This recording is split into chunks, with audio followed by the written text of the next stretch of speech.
Alright, so this is going to be a fanfiction review, but more of a review on a fanfiction series. I guess you could say it's one interconnected story that has been going on, and yeah, I really like this. I really do like it. I'm not so much a fan of the ship, but how the characters are written really make me go, yeah, I can read this.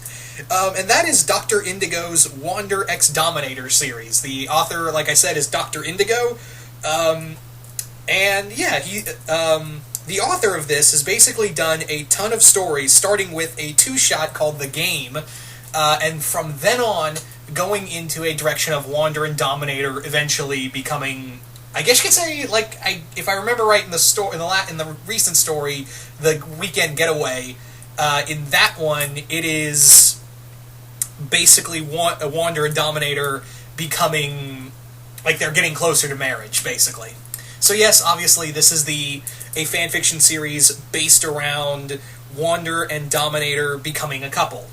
And I know I know it's not a popular ship, I'm well aware of that, and I'm not a shipper of it myself, but god damn do I love the dialogue in here. This is some very well written dialogue, I especially love fanfiction, especially when it writes a fanfiction story that focuses on the characters and writes them so well you can hear the dialogue coming. And this is the same thing for comic books too, I should mention. That this is very something much for comic books that I really do enjoy for it. And yeah, I really dig when when basically you can, when you can write a character so well, I can hear that character's voice in my head saying those lines. And there is some really great dialogue, because Dr. Indigo, I don't know if it's a man or woman, and I don't mean to sound rude, but yeah, I have no idea if Dr. Indigo is a man or woman. But yeah, this author writes both Wander, Dominator, all the characters of Wander Over Yonder in such great detail and such great dialogue that I can hear all of these characters being voiced.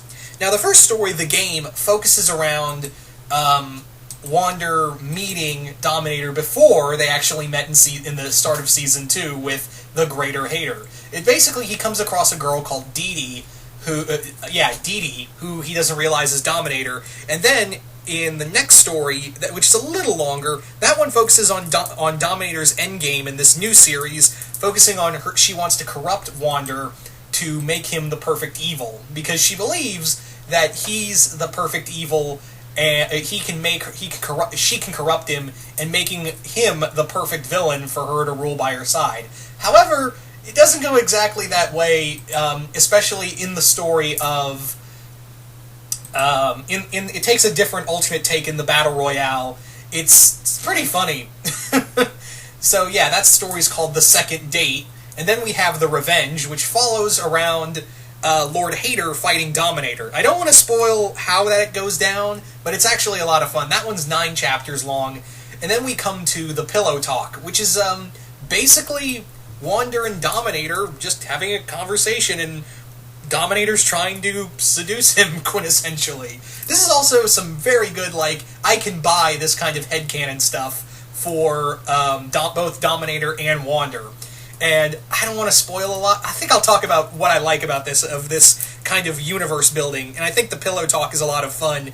And it does kind of lead up to Dominator trying to, jump Wander's bones. Thankfully, you don't get that, so yeah, so I don't know if anyone wanted that or not, but whatever, it's kind of done tastefully of just Wander and Dominator talking about their fanfiction-type origins, which was a lot of fun, because it's kind of because we never got that in the show, so this kind of gives a cool backstory, at least in fanfiction-wise, of Wander and Dominator's lives, and as well as a bit of their own fanfiction type biology. Because the show's over, I guess it's kind of free reign to do whatever you want. And this fanfiction does kind of the things that I like to put in with my Wander Over Yonder headcanon, and say that, both Dominator and Wander are a lot older than they look. In here, it's, Wander is said to be over 300 years old. Dominator is 96, but she can live to be 700 years old from her fanfiction-made alien race called the Amphibioids. Amphibians? I don't know, I can't pronounce the fucking name. But yeah, it's a lot of fun of seeing just Wander and Dominator like Dominator's like, come on, let's do it, and Wander's like, no, I'm not feeling it. And I loved how the initial, like, when he shoots her down for apparently the 17th time, she just loses her shit. In typical Dominator fashion. So yeah. And then we come to the recent story of the weekend getaway of Dominator going on a weekend vacation with Wander, while Sylvia's starting to feel like where she basically says out loud, I'm starting to feel like the third wheel in this whole thing. And Dominator herself is still trying to get over being reformed. She's not really reformed, that's the thing, is that she's, over the series of stories, you see her become reformed throughout the series of stories. And this is right now her kind of like I guess you could say her tipping point in a way. That's the best way I could describe it. It's kind of like her kind of tipping point, I guess would be the best way to say it. I don't know what the exact protocol would be, but yeah.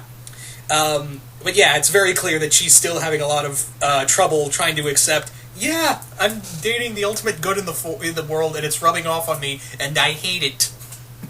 But again, the dialogue is what really sells me on this fanfiction. It's a ship I don't even ship, and I really enjoy the dialogue between both characters written in these fanfiction series.